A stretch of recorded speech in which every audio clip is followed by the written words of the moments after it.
each have stories to tell. The differences of those stories is what makes us rich as broadcasters. The high school I went to in New Jersey, Union High School, had a broadcasting department there, and I took those classes there and then applied and got into the broadcasting department here at Montclair State. My senior year of college, I got a job working at ABC in New York. As a receptionist. I got a job working at ABC, and then I worked for ABC Sports. The person I worked for was eventually promoted and was made president of ABC Entertainment, and so I moved from New York to Los Angeles with him and learned about the entertainment industry then. I sold a series to HBO that I produced, created a writing program at Nickelodeon, worked in animation for a few years, and before moving to NBC, where I've been for 7 years.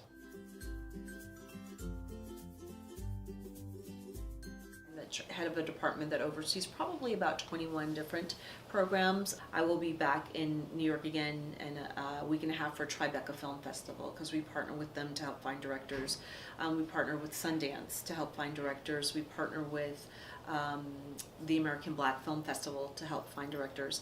In addition to my writing program for Primetime Writers on the Verge is for primetime writers.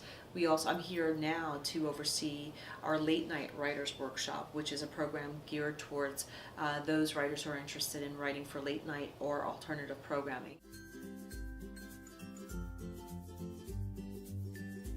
My husband found the first issue of Spawn, and the guy who created it, Todd McFarlane, he knew his work from when he worked at Marvel. Todd and a bunch of other artists left Marvel and created this comic book company called Image Comics. And Spawn was his property, and we loved it. My husband showed it to me and said, "This is a great action, character," and I'm like, "This is an amazing love story." So I took it out, and we got the rights for it from Todd, and I took it to HBO and sold it and produced it.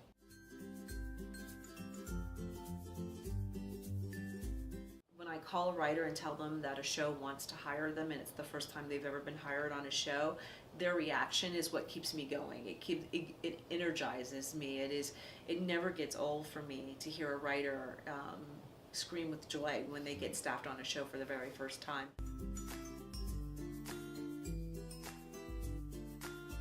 Oftentimes people will ask you, what do you want to do with your career? And it's a hard question when you're first starting in your career. If you get asked that question, don't be afraid to say, "I'm not sure exactly what I want to do. I know that I'm not really crazy about doing production. I don't want to work in production. I'd rather do in front of the camera. I'd rather be an executive. I'd rather write. Or, I really don't like writing." You can say that as well, but if you don't try it, you don't know whether you like it or if you're good at it or you're not.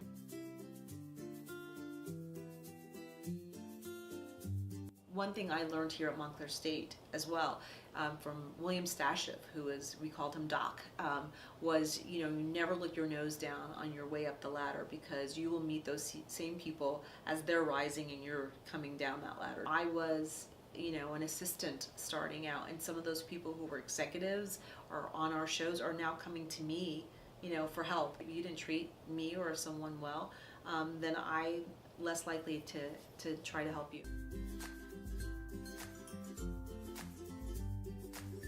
Young, you have lots of chance to learn, and it's a journey. It's a journey, and it's a really fun, great journey to be allowed to be a part of. So if you get that opportunity, just take whatever you can.